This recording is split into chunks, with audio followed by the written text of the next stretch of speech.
Hello, welcome to AAUW Connections. Tonight we're going to be talking about a topic that's of a lot of importance to all of us. It's emergency and disaster planning. And here to tell us about it is someone who can make this topic really interesting and always does. It's Lynn Brown, and Lynn is the coordinator in Mountain View of the Office of Emergency Services.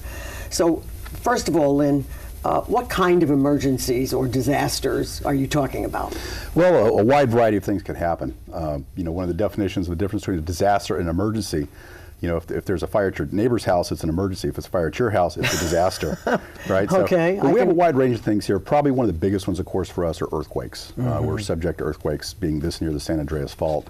And an earthquake can trigger a lot of things can happen as a result of that. Ground liquefaction, we could have fires, hazardous material spills, overpasses down. So that's probably the biggest thing. So the earthquake can almost encompass all the other kinds of emergencies, or? In a sense, yeah. I mean, a wide variety. Often when I write exercises to help people get ready, I like an earthquake scenario because so many other, I hate to say I like it, but a lot of bad things can happen as a result of that. Mm-hmm. Well, it's good to be able to stay jolly under those circumstances. Now, one of the things that you had mentioned when we spoke earlier that was sort of new here in Santa Clara County is this Alert SCCA. Now, what is it? What is that all about? Okay, yeah, Alert SCC. It's Alert SCC, which stands for Alert. There's no A after. No A, yeah. It's Alert Santa Clara County. And it's a telephone system that we can use to alert people of any kind of disaster. Well, not so much a disaster, but we can give them a warning about things, let them know about something. So if you have a landline telephone, we get the 911 database. So it's already in there. So I can call, I can record a message, push a button, and call everybody in the city of Mountain View. Or I could do a smaller radius, say from Castro to another street, and set it up and call just the people in that area. So it's a pretty cool system. It works very well. And does that allow also, since it's county, maybe not run, but funded? Correct, yeah. The county purchased this, and each city has an option to participate. So all the cities in Santa Clara County do participate in the program. So if necessary, if there was something that everyone in the county needed to know, it would go out. Correct. And your phone would ring? How does that work? Your phone would ring? Well, the basic type is as I said, if you have a landline telephone, if you're in the 911 database, you're already we can call you all already. So everybody with a landline telephone is in the 911 database. That's a given. Yep, and we can call all those people. Now, if you want to register your cell phone, a number for text messages, a number for email, you can go to alertscc.com and register. And that way you'll be able to put in a couple other, as many phone numbers you would like, basically, and you can get notifications and what is that way again? as well. It's alertscc.com. Okay, so alertsantaclaracounty.com, and then that'll give you the prompts to put in your. Correct. You just enter your information, and you can actually set up your own personal identification number, go back and change it if you'd like, and you can opt in and out of different things. But it's a pretty good system, and it gives us a way to reach out to people. Now, for an earthquake, we don't have to call and say, "Hey, there's been an earthquake." People are probably going to know, right? But if there is, something going on, we've used it in Mountain View we had some SWAT activity, police activity, so we told people just in that neighborhood about what was going on. So it's a pretty good system. And starting next year, we're actually going to be doing some test calls. So you will get a test occasionally of okay, to make sure that the system is working. Now, when you used it in that SWAT situation, did you get any feedback from people? Did people some people were surprised a little bit, that we had their numbers, but we try to reach out and do public education, let people know about it. It's a good program. It's a way to notify people about, and particularly not so much earthquake, but we had a flood. For example, water was rising, we had flood waters coming, we can notify people about that. I can see where that would be very important. I remember that issue it's quite a few years ago now in Palo Alto with San Francisco Creek, and people they wish they had been alerted. So this system would allow for things like that. Correct, we can get the word out pretty quickly. And that's just one of the tools that we try to use to help people be prepared. That's really great. Now let's move on a little to the topic of a family emergency plan. Now, should it be written out? I think so. It's a good idea to have a plan. In the city, we have a written emergency plan that details, who's going to do what for an emergency, where our supplies are, how we're going to react. So it's important for a family to think about that as well. And when you talk about preparedness, people tend to want to talk about, water and supplies and storage and things like that. And it really starts with a good family emergency plan. Start with an evacuation plan. What if there's a fire? Kids in elementary school, every month they do a fire drill. You know, the bell rings, they go outside, the teacher takes roll, they go back in. Every month, that's every interesting. month, that's a state law. So it's a good idea in a family to have an evacuation plan. What if there is a fire and you can't go out the front door? You know, do you go out a window, the back door, a sliding glass door? Have that plan, have a family reunion point. If we do have to leave by different exits, where are we going to meet so we can all get back together? Well, now, let's just go to the plan, to the more basics. So you have the plan, presumably it's written out, a couple of pages long, and you don't want a catalog because you don't need a binder. Full. Exactly. But just a quick review of what you're going to do in different scenarios. You know, if there's a fire, this is what we'll do. If there's an earthquake, this is what we'll do. Here's where we're going to meet. Now, and you should review your plan occasionally. You can't write it and forget it because times change. Sure. If you wrote your plan when you had a 2-year-old and now that child is 7 or 8 going to school, you need to change the plan accordingly so you can account for that. how do you make sure that, okay, you have a family meeting when you and you all go over this. Do you give, say it's a 2-parent home, do both parents have a plan that they keep with them, or how do you get? You know, I'm just trying to think. What's your distribution list? For this well, you know, plan? and particularly nowadays, it used to be everything was written. Now we've all got smartphones. You can have something on your phone. Oh, good idea. You know, you could have just something written out very quickly. Here's what I would do, just so everybody knows what everyone else is doing, and to kind of tie together emergency plans. When we talked about contacts, it's also a great idea to have someone out of state or at least 100 miles away you can use as an out-of-state contact. Sure. Very often, after a large-scale disaster like an earthquake, you can't call into the affected area, but you can call out. So if you can call your Aunt Minnie in Minnesota and go, hey, she knows that everybody in the family has that number. I'm at work. I'm not going to be able to get home for an hour, 2 hours. Everyone can check in with that number and use it sort of a bulletin board and pass information back and forth. So it's a very good thing to do. Well, I can see where that whole concept of having an out-of-state number or contact person would be especially important.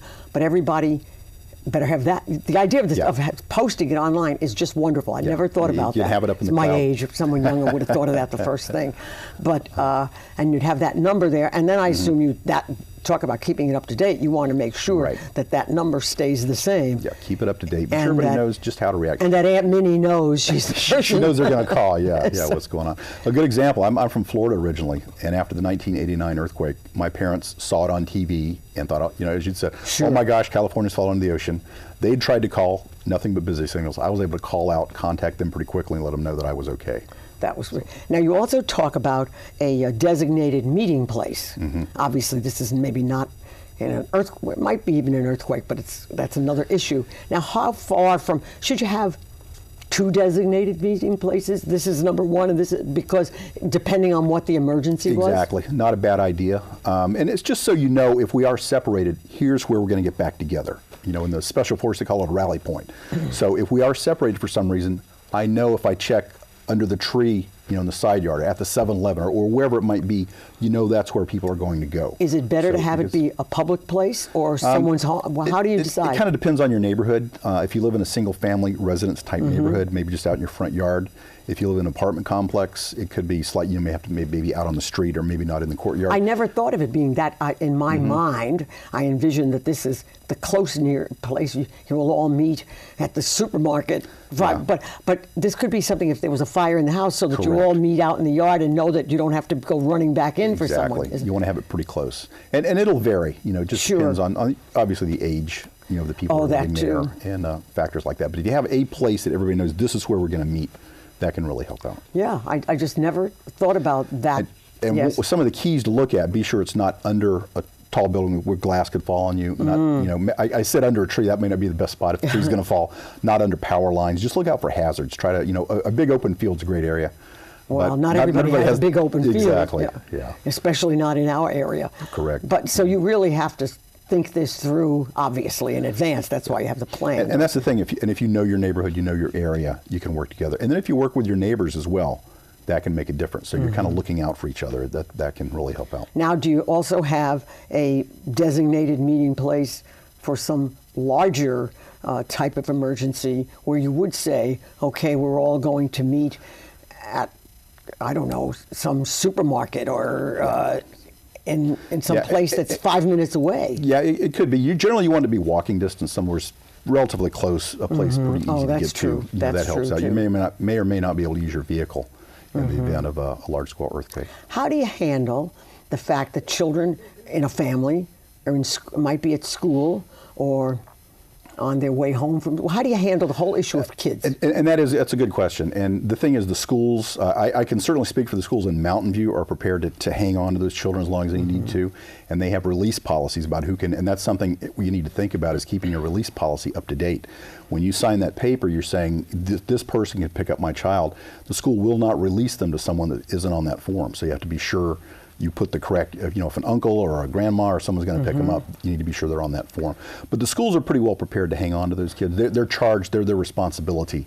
They can't go, up 3 o'clock, we're out of here, see you later, kids. Yeah, I hope it all they're going to hang on to it. And even out. kids that normally walk home from school, the school will hang on to them. Oh, they will? They won't release them until someone comes to pick them up. This is sort of only obscurely related, but I'm curious. When someone goes to the school to pick up a child, and it has to be the grandmother, say, and she says, I'm Mary Jones and I'm the grandmother. Do they ask for her for ID? Yes, they do. Okay, so she has to prove that she is that person. I can speak. They're supposed to. The schools I work with in Mountain View, and that's part of their exercise. They've done the release program, and people come up. If you don't have ID, sorry. Oh, that's good. Can't release. And that's just watching out for the kids. Oh, yeah, but that should be in the plan, too. Yeah, exactly. So that people know that to be prepared to be able to identify you. So that's. And the other thing, I'll back up a little. When you talk about writing a plan, it really makes you think about it. So you start looking at what could happen. What kind of supplies am I going to need?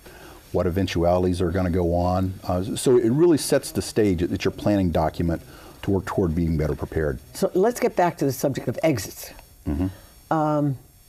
Should you have the exits listed in priority order, or is it just that if you're upstairs, go here, and if you're downstairs, go there? But I wouldn't try to get too detailed. It's going to depend on the situation. Now, obviously, if you're upstairs and there's a fire in the stairway, you may need to get out a second-story window. So it may be a good idea to have a ladder that attaches to the windowsill. You can roll out and climb down that ladder. Oh, so the ladder would be, because I was thinking you wouldn't want a ladder outside. They make roll-up type ladders you can have. And I always tell you, if you buy one of those, take it out of the box and check it and be sure it fits. You don't want to be using it for the first time at 3 in the morning when it's raining. Yeah. So good thing. And if I could say just one more thing about fires. Oh, please. One of the most important things is people keeping batteries in their smoke detectors. So most people that die in a fire don't die from burns, they die from smoke inhalation. And if particularly if it's at night and the alarm doesn't go off to wake you up, you may not wake up. Yeah. And I'm also the public information officer for the Mountain View Fire Department. In the last 13 years, I've been to 4 fires where we had a fatality. Every single one of those fires, the people had taken the batteries out of their smoke detector for whatever reason. Taking them out because it was going off and they didn't want. For whatever reason, there were no batteries in the smoke detector. Oh my! And it did not give them the warning they needed to get out in time. So now, is there a model plan, a family plan available that people could look at and say, oh, okay, this is what it should look at? Yes, there's all kind of resources. We used to do a lot of written stuff, but there's a lot of stuff on the web now. So if you go to redcross.org or FEMA, FEMA.gov, and they have sample plans and lay out, the things you can do to put a plan together. Okay, well, I know my favorite way for things like, not that necessarily, but if I don't remember FEMA.gov or something like that, is that you can always just go to Google and put in family emergency plans, and they'll bring up all those things. And you'll find a bunch of places you can get it for free, and a bunch of places that'll be happy to do it for a fee. Of course, as always. So you just have to be a little careful of what you're doing. And just one more thing on evacuations. We're talking about that. Yes. And in a fire, you definitely want to evacuate. In an earthquake, your best bet is to duck, cover, and hold. Stay where you are. Find a safe place under a desk, where something's not going to fall on you. Stay inside till the shaking stops, and then go outside. If you're running outside, 1, you may trip and fall. 2, you may get outside just in time to have a tree fall on you, electrical line. So wait till the shaking stops. And just one of the myths people still have are about, stand in a doorway. Have you heard that? The doorway is the safest place. Where that came from, in the 1906 earthquake in San Francisco, a lot of brick buildings. So the brick fell down. The door frame was wood. It's still standing there. So I went, hey, that's got to be the safest place to be. But if the door swings and smacks you, that's not very safe, right? So duck, cover, hold, find a safe place, and wait till the shaking stops, then go outside. Okay, good. That's a really, if people take nothing else away from this with that's an important one. Let's move on a little from the plans to disaster preparedness in general. Now, what are the kinds of things that are included? Obviously, this surprised me, fire suppression. In general, a fire extinguisher is a very good thing to have in your home, particularly in the kitchen. I recommend kitchen and the garage. Have a fire extinguisher there and know how to use it. Sometimes people buy an extinguisher, but if they've never practiced, they haven't used it, they don't know how to use it. So be sure you know how to use it. That's a key. And we do offer some training in Mountain View. We have a program called CERT, Community Emergency Response Team Training. It's free. It's about 20 hours of training. You can find it on our website at mountainview.gov. Sign up for the training, and it will teach you a lot of basic preparedness skills. It's actually 8 modules that we teach. Basic preparedness, supplies to have, where to store them, how to store them. As you mentioned, we do fire suppression, how to put out a fire, how to do it safely. How do you decide? I mean, obviously you don't want to make little junior firefighters out of these people. We just want to teach people how to put that. And if a fire is bigger than you are, it's not a small fire. Okay. Okay, so if it's bigger than you are, close the door, go call 911. If it's smaller, you can probably knock it down with an extinguisher. Okay. And then you talk also about disaster medical operations. What is that? Yeah, and so most people have had some level of first aid. And what first aid teaches you to do is how to keep somebody warm and comfortable until the ambulance gets there. Our disaster medical operations is when the ambulance isn't coming. So you're on your own. After an earthquake. Correct. When there's, or it may be a while. You know, you can't expect the same level of service. So we teach them very basic, how to open an airway, how to treat for bleeding, how to treat for shock. So some very basic skills. We do 2 modules of that. We do a module of search and rescue, light search and rescue, how to search a building, when to search a building, and when not to search a building. Sometimes it's just too dangerous to go in. We're not going to make you a structural engineer. We teach you how to be safe to do it. But you teach them enough to know, no, that's a building I shouldn't. Exactly. Yeah. I assume that it's just when there's uncertainty. If the building is just half demolished, you know not to go in. If the building looks really good, maybe that's okay. But it's right on that hairline. Well, you know, how do you try to? We use 3 levels of damage. We do light, moderate, and heavy. So a lightly damaged building, you know, just some cracks, exterior broken windows, no big deal. You can go in that, spend time. A moderately damaged building has bigger cracks. You know, you can go in there, but you want to get out pretty quickly. That's the tricky one, isn't it? A heavily damaged building, if the vertical lines aren't vertical, if the horizontal lines aren't horizontal, you don't want to go in there. If it just looks really bad, don't go in there. I imagine, though, it's the moderately where some judgment comes into it. Exactly. And we're big in CERT. We teach a lot about personal safety, because if you rush into a situation and try to help somebody and you go into a dangerous situation, now you're trapped. Now there's 2 people trapped. Sure. A quick stat, the disaster, the earthquake in Mexico City back in 1986, about 800 people were saved, not by professional rescuers, but by just passers-by, civilians that jumped in. My goodness. But about 100 people lost their lives trying to do that. Went into a building that was not safe, had an aftershock, and it collapsed on them as well. So you really have to pay attention. Oh, I would say.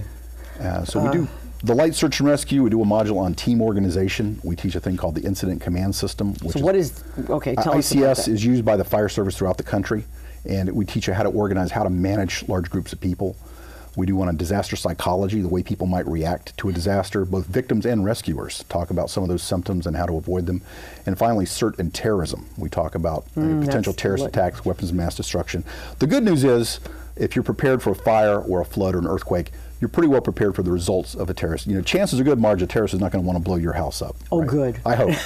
You know, but if you're prepared for those other things, you're prepared. You know, for that. Let's talk about when you talked about getting a team together. And so, for example, if someone has taken the CERT training, and now there's an earthquake, does that person start going out and enlisting a team of his neighbors or her?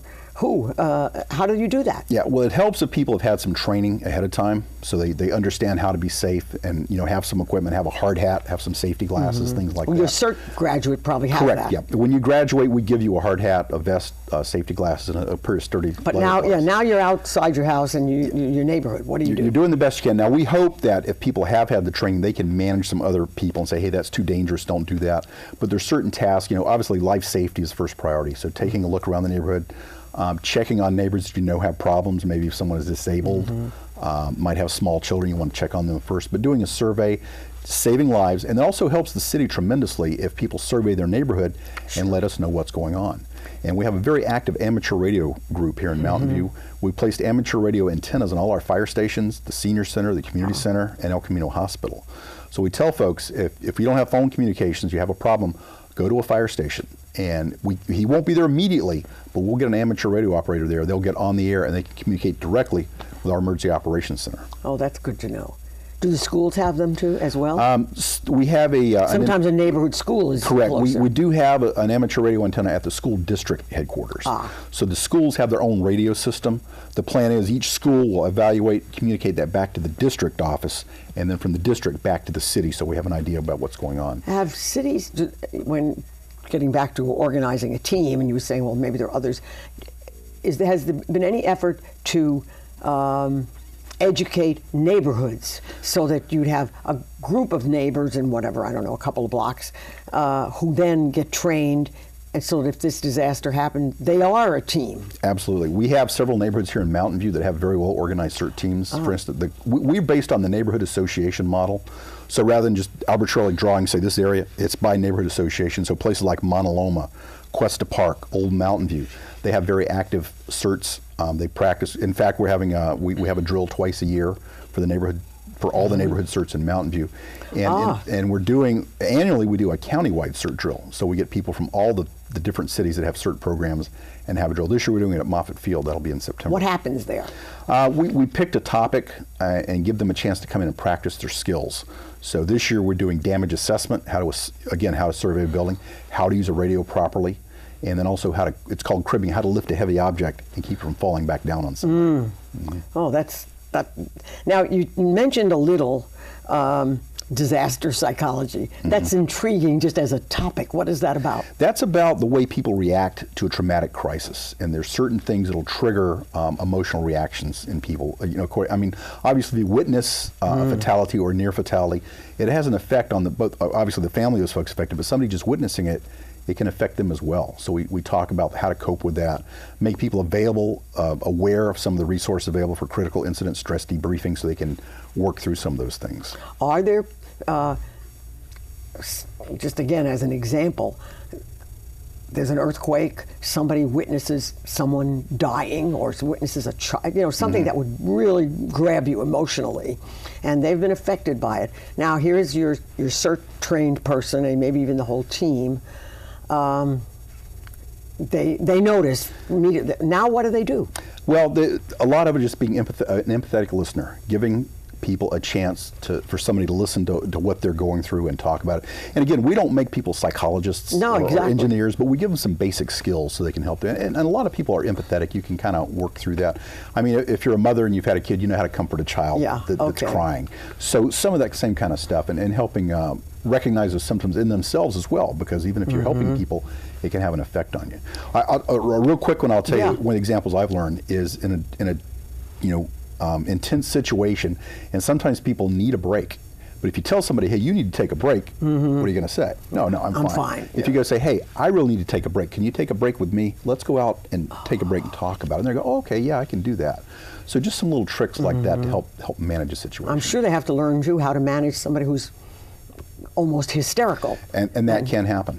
That's correct. And you do give them little hints on we talk about that. Now, obviously, you're not going to knock them out or just fight with them to get. Tempted though you might be. But some ways. And one of the things I've learned over the years, if somebody's yelling, the louder they get. If you get quiet, if you talk more quietly, they'll slow down a little bit. And and just how can I help you? What's going on? Can I help you do something? Can we solve your problem? And obviously, we can't solve everyone's problems. We try to give people some tools to cope with that, though. Now, you mentioned in passing a preparedness checklist. Is there a model for that people could access? Absolutely. There's tons of them out there. If you look, back in the old days when we all had phone books, they used to have a whole list of stuff right in the front in the white pages. They don't do that much. But again, if you go online, tons of resources, particularly Red Cross and FEMA. If you Google those, a lot of stuff. And probably the most important thing, one of the most important things to me, is to have some water. Water stored. Most of us, we can go a couple days without we'll get by, but water is very important. If there is damage to our water system, you can't get clean water. How much water should you have? Well, traditionally, it's always been a gallon of water per person for 3 days. Okay. And I tell people 3 days is a bare minimum. If you remember the video from Hurricane Katrina, and those poor folks in the Superdome, they just wanted to drink a clean water. So if you can store 5 gallons, 10 gallons, the amount, and you don't want to store it in just a little plastic bottles, those will break down pretty quickly over time. You can use those, but you need to rotate them about every 6 months.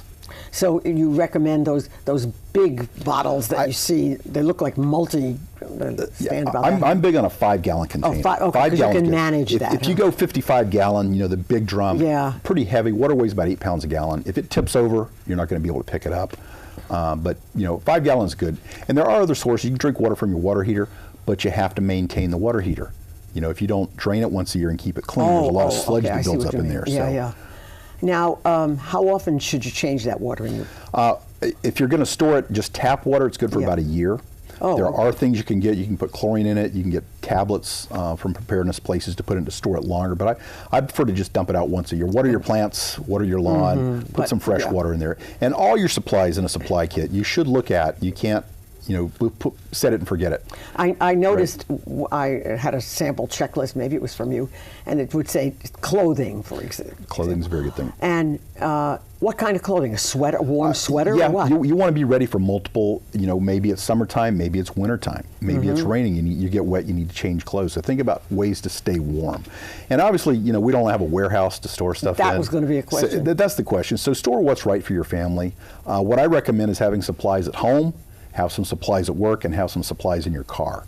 So if you get caught in a big traffic, you may be stuck, you can't get from A to B, at least you've got some water, some basic food, and maybe a change of clothes in your car.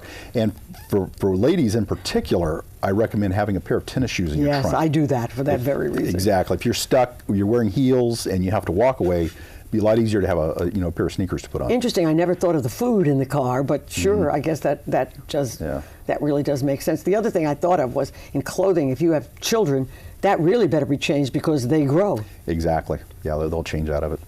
So now you talked we've talked tangentially about the CERT training, but let's specifically, you said Mountain View offers it.